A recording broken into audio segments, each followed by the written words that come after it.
नमस्ते बच्चों, स्वागत है आप सभी का। जो हमारे आज हम क्वेश्चंस करने वाले हैं, तो इसका एक पार्ट हम कर चुके हैं पहले भी ही, विद्युत धारा पर आधारित था, और ये भी हमारा विद्युत धारा तथा सरल परिपथ पर आधारित जो न्यूमेरिकल है उन पर हम आज चर्चा करने जा रहे हैं। इसके आधार पर यदि मैं बात करूं तो ये एक प्रश्न आपके सामने लिखा हुआ है जो कि 2022 में यूपी बोर्ड में देखने को मिला था।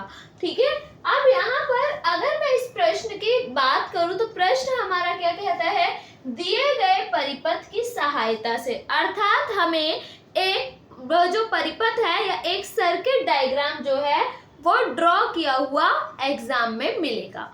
ठीक है, तो दिए गए परिपथ की सहायता से हमें प्रतिरोध हो, अब यहाँ पर प्रतिरोध क्या है, R1 R2 है, R3 में प्रवाहित होने वाली धाराओं का मान ज्ञात करना है, और हमें कंडीशन बोली गई है कि जो दो सेल कनेक्ट किए हैं इन दोनों सेलों का आंतरिक प्रतिरोध नगण्य होगा।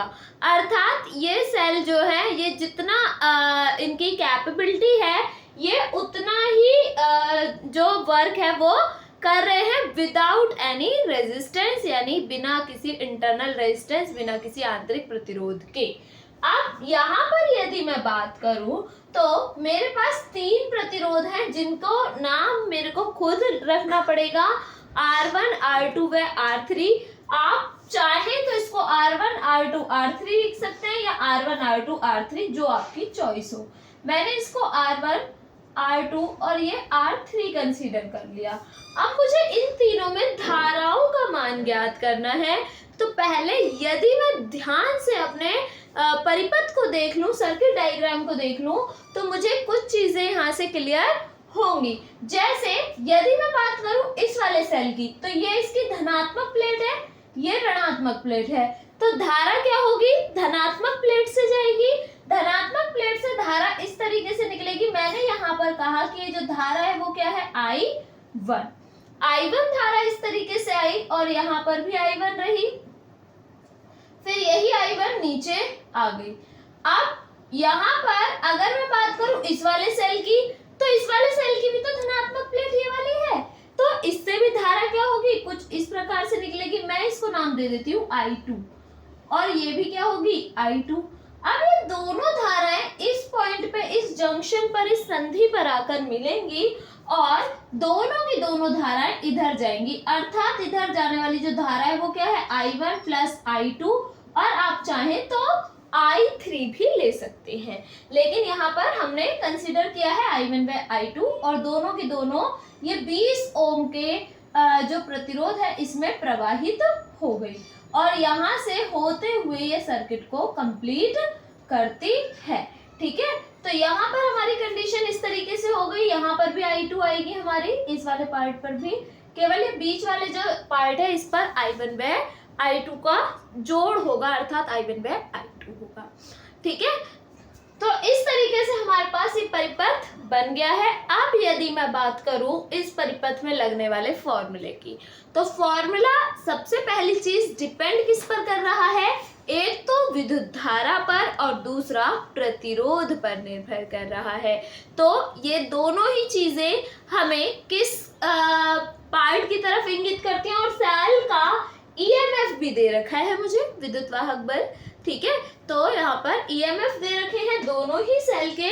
तो यदि देखें तो ये वाला जो प्रश्न है वो किरचॉफ के नियम के आधार पर हमें मिले हुए हैं, अर्थात इसमें किरचॉफ के द्वितीय नियम का प्रयोग हम लोग करेंगे, और किरचॉफ के द्वितीय नियम के आधार पर यदि मैं बात करूं तो उसे हम बंद पाश का नियम कहते हैं। ठीक है, और उस नियम के आधार पर हमें पता है कि किसी बंद पाश में प्रवाहित होने वाली धारा तथा उसके संगत प्रतिरोध के गुणनफल का बीजगणितीय योग उस परिपथ में कार्य करने वाले विद्युत वाहक बल के बीजगणितीय योग के बराबर होता है। ये हमारा द्वितीय नियम था किरचॉफ का, तो हम बंद पाश पर ही काम कर लेते हैं। पहले मैं ऊपर वाला पार्ट ले लेती हूँ, यानी बंद पाश 1, इसको मैं 1 मान लेती हूँ और इसको 2। ठीक है, तो यहाँ पर हम कहेंगे सबसे पहले बंद पाश सॉल्व करने में, यानी हल जब हम इसका करेंगे, तो इतना पार्ट तो हमने केवल डायग्राम में कर लिया। अब यहाँ पर हल करने में हम सबसे पहले पाश 1 लेंगे, तो यहाँ पर बंद पाश, पाश का मतलब यहाँ पर बॉक्स से है। ठीक है, तो बंद पाश यानी बॉक्स 1 में, तो पहले पाश में यदि मैं बात करूं तो धारा क्या है I1 और हमारे पास जो प्रतिरोध है वो क्या है 10 ओम। तो धारा क्या है हमारे पास I1 और प्रतिरोध क्या है हमारे पास 10 ओम, तो मैंने यहाँ पर 10 ले लिया। तो धारा तथा उसके संगत प्रतिरोध का गुणनफल हो गया 10 I1। ठीक है, अब यहाँ से यहाँ तक गए तो ये हमें I1 धारा मिली, R1 प्रतिरोध मिला। फिर नीचे गए तो धारा की दिशा में कोई परिवर्तन नहीं हुआ, ना इधर हुआ।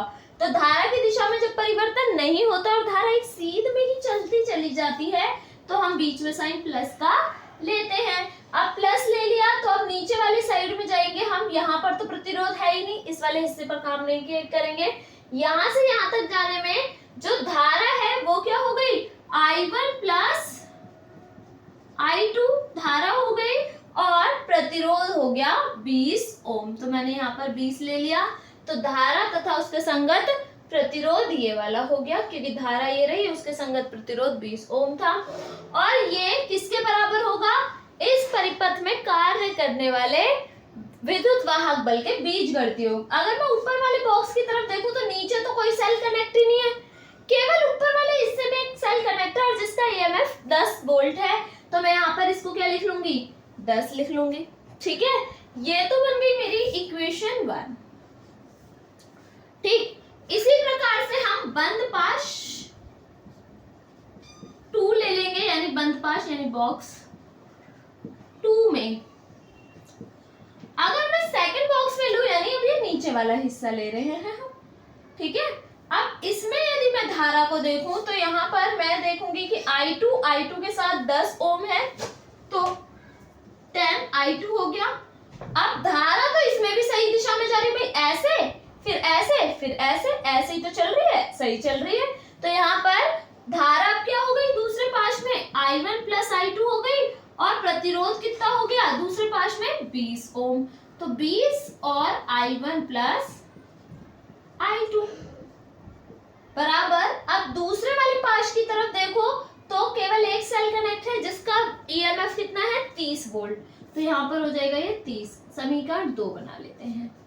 अब समीकरण 1 व 2 को इस प्रकार के प्रश्नों में सबसे पहले हम बंद पाश को सॉल्व करेंगे, फिर समीकरण 1 और 2 को कैलकुलेट करेंगे, चाहे प्रतिस्थापन विधि से कीजिए चाहे विलोपन विधि से कीजिए, जो हमने 10th क्लास में मैथमेटिक्स में सीखा था, और I1 व I2 का मान निकालना होगा।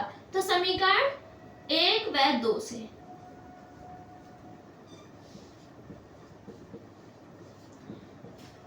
हम क्या करें, समीकरण 1 और 2 से तो समीकरण 1 लिख लीजिए I2 बराबर 10, और ये हो जाएगा 10 I2 plus 20 I1 plus I2। आप देखेंगे ये वाली टर्म तो सेम ही है ये, तो क्यों ना मैं इसको क्या कर दूं माइनस कर दूं पूरी टर्म को, तो जैसे हम मैथ्स में करते थे। तो माइनस करने में साइन चेंज हो जाता है नीचे वाली टर्म के, तो नीचे वाली टर्म 10 I2 है तो यहाँ माइनस हो गया, ये प्लस का था ये भी माइनस हो गया, और 30 भी प्लस का था तो ये भी माइनस का हो गया।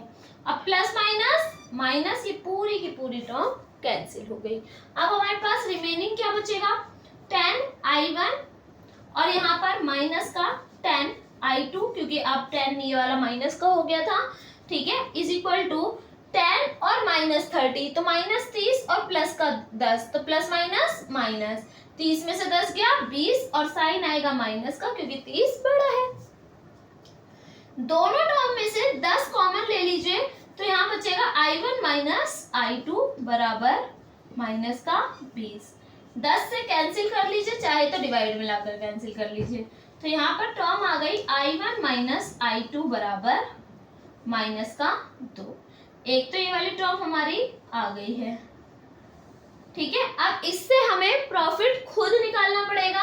मैं क्या करूँ, यहाँ से I1 निकाल लीजिए, तो I1 निकालेंगे तो I2 को इधर शिफ्ट कर दूं तो ये क्या हो जाएगा, माइनस का 2 और प्लस का I2 इधर गया तो प्लस का हो गया माइनस से। ठीक है, इसको बना लीजिए इक्वेशन 3। अब समीकरण 1 में I1 का मान, यानी जहां जहां पर I1 है वहां पर ये वाली टर्म रख दीजिए, तो पूरी एक टर्म में इक्वेशन बन जाएगी, तो I2 का मान फाइंड आउट हो जाएगा। तो समीकरण 1 में रखिए, समीकरण 2 में, जिसमें आपकी चॉइस है। तो समीकरण 1 में I1 का मान रखने पर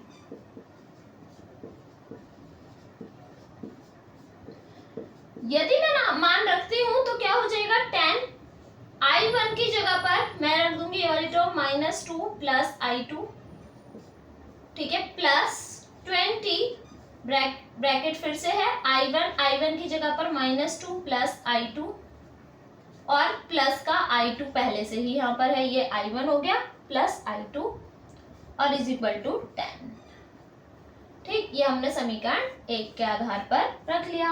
अब हम सिंप्लीफाई कर लेते हैं इसको। 10 की मल्टीप्लाई अंदर करेंगे तो यहाँ पर 10 दूनी 20 माइनस का 20, 10 की मल्टीप्लाई I2 से भी होगी तो प्लस का 10I2, प्लस 20 की मल्टीप्लाई इससे करोगे तो प्लस माइनस हो जाएगा, 20 दूनी 40 माइनस का 40 और 20 और I2 तो क्या हो जाएगा 20I2 यानी 20I2 और यहाँ पर भी है प्लस का 20I2। अब हम I2 वाली टर्म देख लेते हैं, तो I2 और I2 तीनों प्लस की हैं, 20 और 20 40, 40 और 10 50, तो यहाँ पर क्या आ गया 50 I2 आ गया। और अगर मैं रिमेनिंग टर्म देखूं तो माइनस का 40 माइनस का 20, minus minus plus sign minus का आएगा, तो माइनस का 20 और 40 प्लस होकर आ जाएंगे 60 बराबर 10।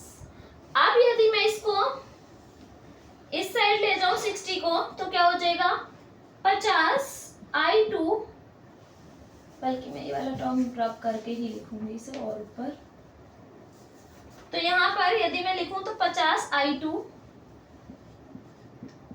बराबर 60 को मैं इधर ले जाती हूँ तो प्लस का हो जाएगा, तो यहाँ पर 60 माइनस का है प्लस हो जाएगा, 10 प्लस का पहले से ही है तो प्लस का 10 और 60 भी प्लस का, तो 60 प्लस 10 70 हो जाएगा और I2 का मान आ जाएगा मेरा 70 डिवाइडेड बाय 50, 0 से 0 कैंसिल, अर्थात I2 का मान आ गया 7/5 एम्पियर।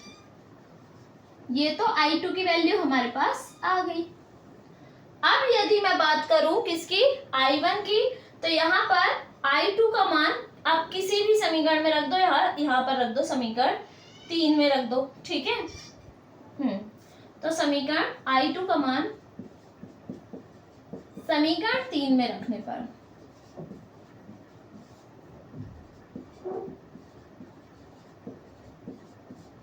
तो जब हम रखेंगे तो क्या हो जाएगा, I1 बराबर माइनस का 2 और I2 की वैल्यू रख देंगे यहाँ पर प्लस, I2 है 7/5, एलसीएम लेंगे 5 आ जाएगा, तो यहाँ पर मल्टीप्लाई 5 से करनी पड़ेगी, ऊपर नीचे 5 दूनी 10 माइनस का 10 और प्लस का 7,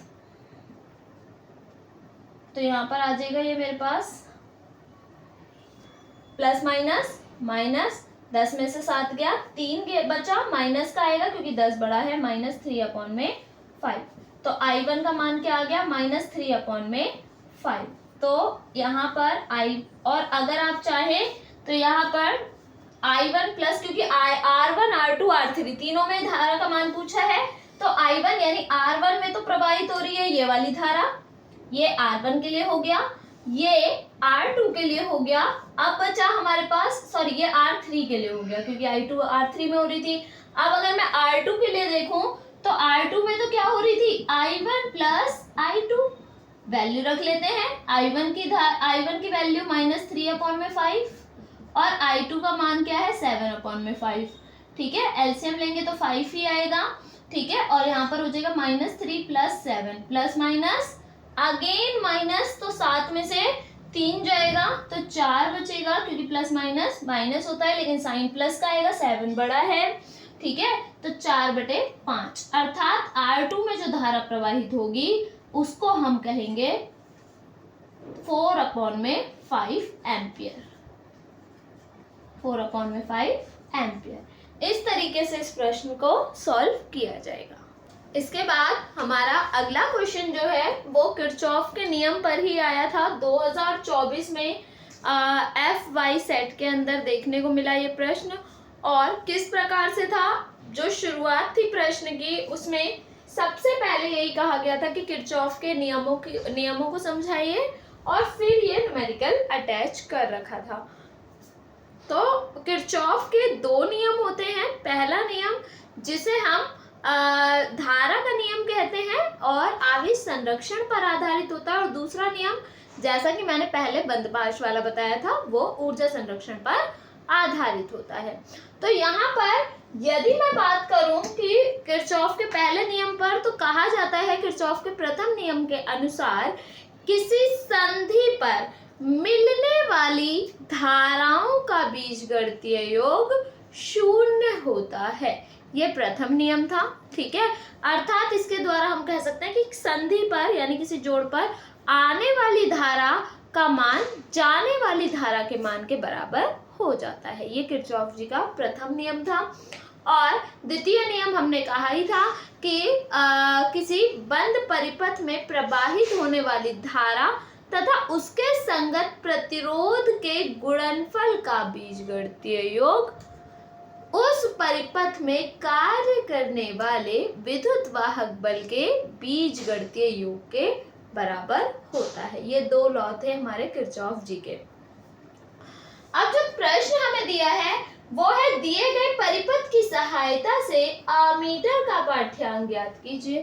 तो अमीटर यहाँ पर हमें देखने को मिल रहा है, डायग्राम हमें मिलेगा और इसके साथ साथ स्टेटमेंट दे दी है जबकि उसका प्रतिरोध नगण्य हो। किसका? अमीटर का। अमीटर का स्वयं का कोई प्रतिरोध नहीं है।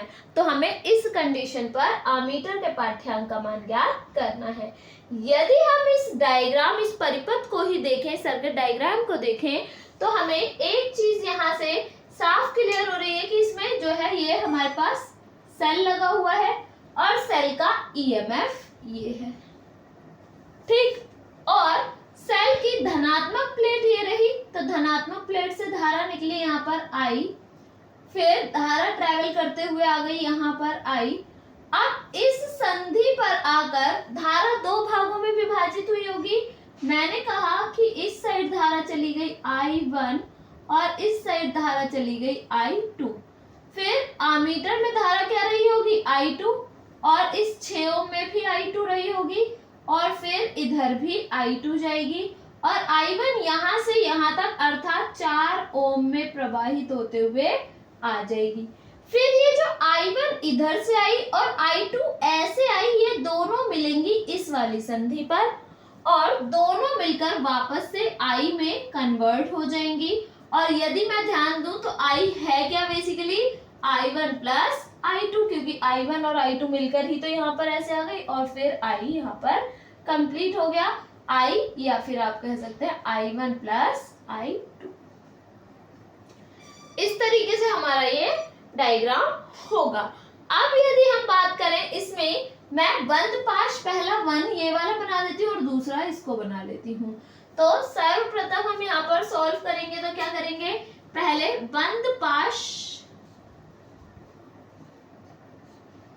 1 में यानी पहले बॉक्स में हम ले लेते हैं। पहला बॉक्स ये रहा। पहले मैं यहाँ से शुरू करती हूँ I1 और प्रतिरोध क्या है इसके संगत? 4। तो हम क्या लिखेंगे? 4I1, ठीक। यहाँ से यहाँ तक आ गए। अब यहाँ से यहाँ तक आने में प्रतिरोध है 2 ओम और धारा क्या है? I1 प्लस I2 ले लेती हूँ I को। तो यहाँ पर हम कहेंगे प्रतिरोध है 2 और धारा है I1 प्लस I2। और इसके आगे तो यहाँ पर खत्म ही है कनेक्शन। और यहाँ पर जो हमारा ईएमएफ है इस पहले पाश के लिए, पहले बॉक्स के साथ, तो इसके 4 दीवारों में जो ईएमएफ कनेक्ट है वो क्या है? 5 वोल्ट का है, तो इसे 5 ले लिया। इसको इक्वेशन बना लेते हैं 1। इसी प्रकार बंद पाश 2 में अब हम मैं लूं तो ये वाले पार्ट में देखिए I2 तो है ही, I2 के साथ क्या कनेक्ट है 6 ओम, तो मैं लिख दूंगी 6I2 प्लस अब जो दूसरे वाला पार्ट है इसमें यहाँ पर तो धारा इधर की तरफ आई, फिर धारा नीचे जा रही है, ठीक है ऐसे ही जाएगी, फिर ऐसे आई, ये भी ठीक है। लेकिन अब आपको लगता है धारा को अगर मैं केवल सेकंड पार्ट को देखूं, इस वाले हिस्से को देखूं, धारा ऐसे आई, फिर ऐसे गई, फिर ऐसे गई, तो धारा ऐसे नहीं जानी चाहिए थी, यानी ऊपर की तरफ जानी चाहिए थी, लेकिन ये तो नीचे की तरफ आ रही है। तो इसका मतलब धारा हमारी एक पोजीशन से यानी एक कंडीशन से अलग हो गई, तो यहाँ पर ये प्लस का साइन किस में कन्वर्ट हो जाएगा, माइनस में। अब दूसरे वाले हिस्से पे यहाँ पर अगर मैं देखूं तो I1 धारा है और प्रतिरोध है 4, तो 4I1 बराबर दूसरे पाश की तरफ देखो तो दूसरे पाश में कहीं पर भी सेल कनेक्ट नहीं है, पहले सेल से काम हो रहा है, सेकंड सेल में यहाँ पर कोई सेल कनेक्ट नहीं है दूसरे पाश में, और जब सेल नहीं है तो EMF को हम 0 कंसीडर कर लेते हैं। इक्वेशन अभी इसको रहने देते हैं, अभी यहाँ पर 6I2 बराबर 4I1, मैं 4I1 को इधर ले गई, प्लस का हो गया। यहाँ से आप चाहे तो मैं चलो I1 निकाल लेती हूँ, यहाँ से तो I1 निकालेंगे तो 4 डिवाइड में चला जाएगा, तो 6/4I2 आ जाएगा। ठीक, अगर मैं कैंसिल करूँ 2 2 जा 4, 2 3 जा 6, अर्थात मैं कह सकती हूँ I1 जो है वो 3/2I2 के बराबर आएगा। अभी फिलहाल तो हमारे पास इतनी इंफॉर्मेशन आ गई है। अब मैं इस I1 का मान को समीकरण 1 में रखूंगी, तो यहाँ पर I1 का मान समीकरण 1 में रखने पर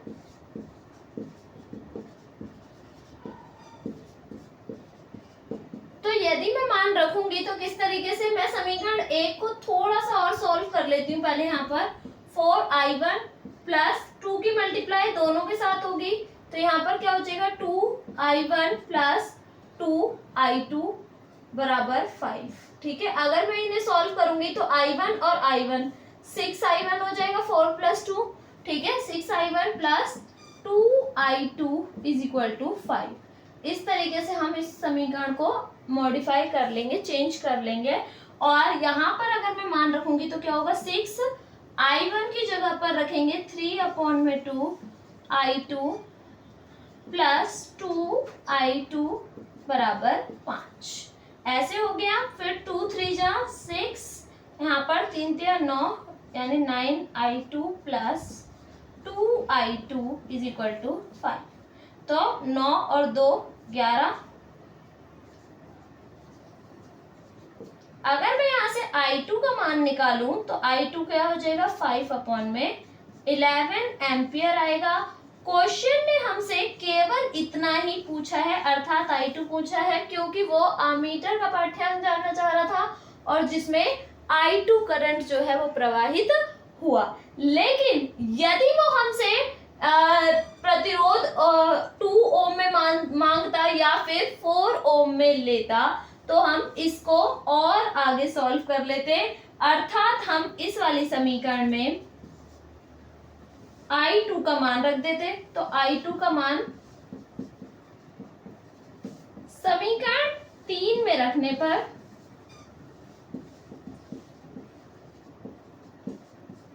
तो यदि मैं I2 का मान रखूंगी समीकरण 3 में तो क्या हो जाएगा I1 बराबर 3/2 और I2 आ गया 5/11। ठीक है, तो 15/22 एम्पियर आ जाएगा।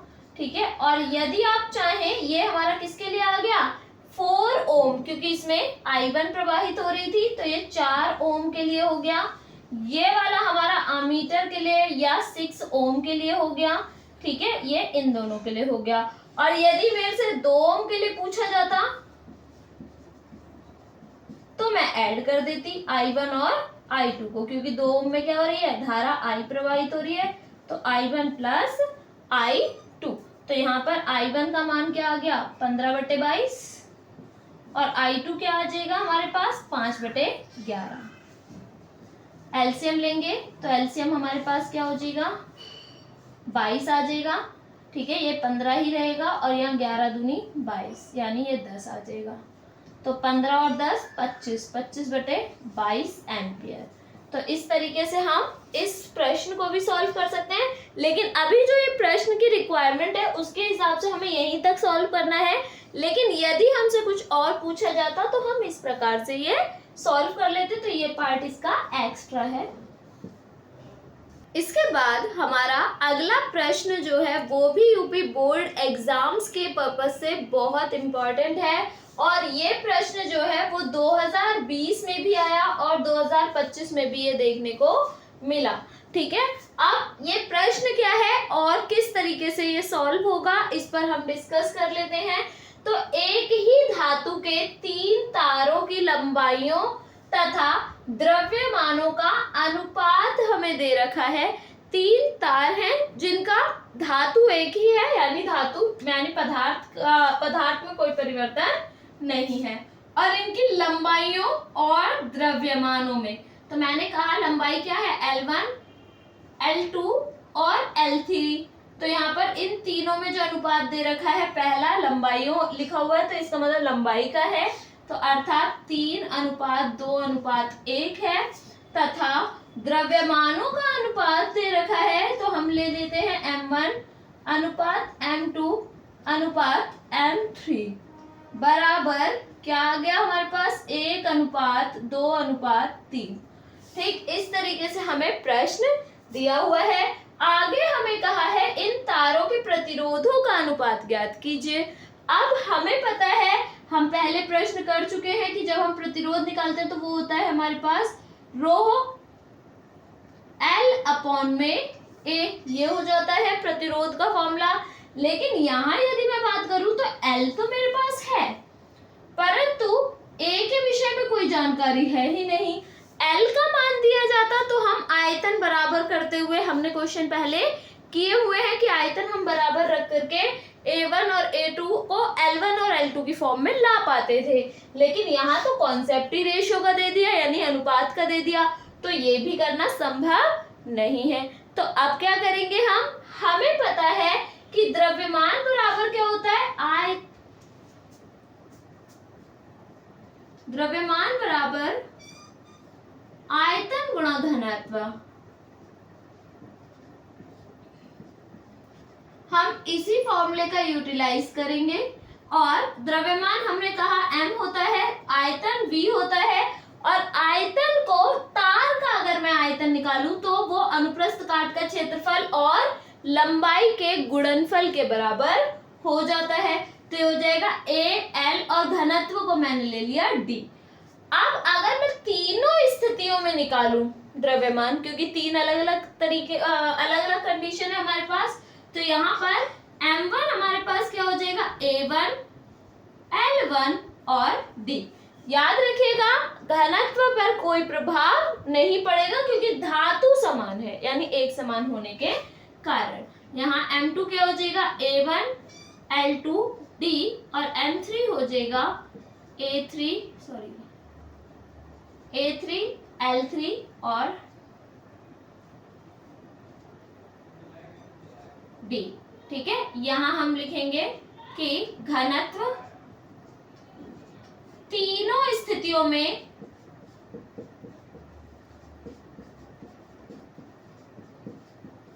समान होगा।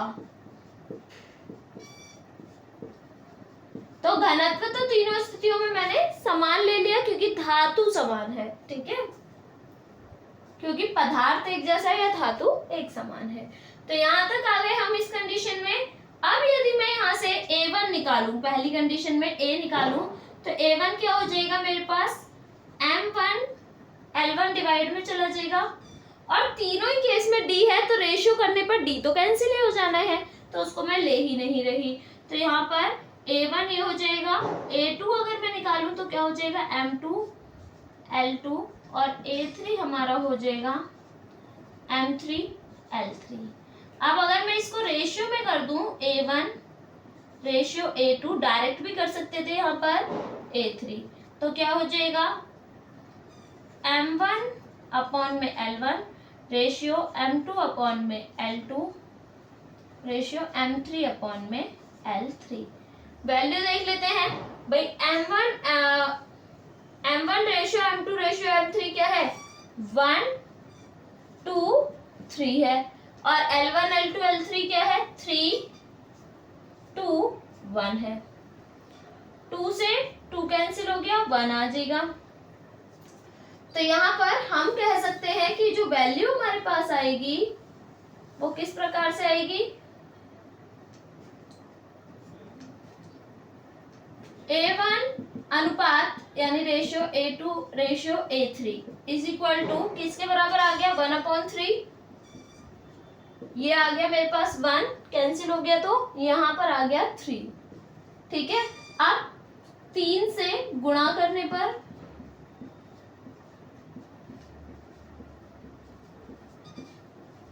जब हम 3 से गुणा कर लेंगे तो क्या आ जाएगा, A1 A2 A3। 3 से गुणा कर दिया तो यहाँ पर 3/3 यानी 1 हो जाएगा। तो ये वाली टर्म में डायरेक्ट लिख रही हूँ 1। यहाँ पर भी 3 से गुणा और यहाँ पर भी 3 से कर देंगे गुणा, 3 3 9। ये आ जाएगा A1 अनुपात A2 अनुपात A3। हम जानते हैं, हम फॉर्मूला पहले ही लिख चुके हैं, मैंने बता दिया था आपको प्रतिरोध के लिए। R बराबर रो L अपॉन में A होता है। रो तीनों केसों में सेम रहेगा क्योंकि धातु नहीं बदल रही। तो बताया था मैंने कि विशिष्ट प्रतिरोध तब तक परिवर्तित नहीं हो सकता जब तक कि धातु यानी पदार्थ चेंज न हो, क्योंकि पदार्थ का एक अभिलाक्षणिक गुण होता है। तो मैं यहाँ पर R1 अनुपात R2 अनुपात R3 डायरेक्ट लेती हूँ तो क्या हो जाएगा, L1 अपॉन में A1 L2 अपॉन में A2 और L3 अपॉन में A3। अब अगर हम बात करें R1 अनुपात R2 अनुपात R3 की, तो L1 L2 L3 तो मुझे दिया ही हुआ है, यानी 3 2 और 1, ये तो मुझे गिवन नहीं है। A1 A2 A3 हमने निकाल लिया था, ये रहा 1 3 और 9। ठीक है, तो इस तरीके से हम इसे R1 R2 R3 की फॉर्म कर सकते हैं, इस तरीके से लिख सकते हैं। या फिर आप चाहे तो इसमें क्या करें, 9 से गुणा भी कर सकते हैं। ठीक है, तो 9 से गुणा करने पर यदि मैं इसमें 9 से गुणा करूंगी तो R1 अनुपात R2 अनुपात R3 हमारा क्या हो जाएगा, 9 से गुणा किया तो 9 गुणा 3/1, यहाँ पर भी 9 गुणा 2/3 और यहाँ पर भी 9 गुणा 1/9। 9 से 9 कैंसिल, 3 3 9 और यहाँ पर एज इट इज। तो यानी R1 अनुपात R2 अनुपात R3 जो मेरा आएगा 9 3 27 अनुपात 3 दूनी 6 अनुपात 1।